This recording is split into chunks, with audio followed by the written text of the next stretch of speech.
అప్పలరాజు, నీ మాటలు వింటుంటే చాలా హాస్యాస్పదంగా ఉన్నాయి. ఆపు నీ శ్రీరంగ నీతులు. అధికార మదంతో నువ్వు చేసిన అరాచకాలు, రౌడీయిజము, నువ్వు చేసిన పాపాలు పలాస నియోజకవర్గ ప్రజలు గుర్తించే చిత్తుగా నిన్ను ఓడించారు. ఏమంటావు?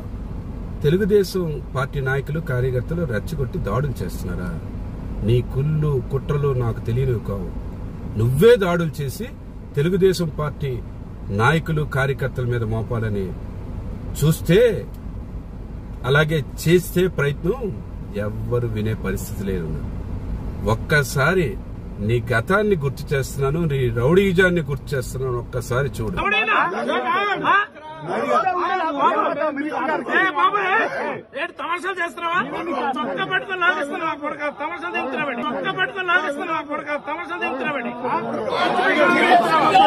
మీకెవడైనా కనిపిస్తే ఎక్కడైనా గాని జుత్తు పట్టుకొని, చొక్కా పట్టుకొని పళ్ళు రాలగొట్టమని చెప్పి సందర్భంగా మీకు అందరికి తెలియజేస్తాను. ఏ మొహమాటం ఏం లేదు.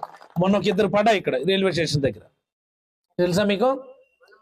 మొన్న నైట్ రైల్వే స్టేషన్ దగ్గర రాత్రి 10:30కి వాళ్ళు ఊరు వదిలి పారిపోయినారు వాళ్ళిద్దరు. శాంపిల్ మాత్రమే, ఇంకా చాలా ఉన్నాయి, త్వరలో చూస్తావు.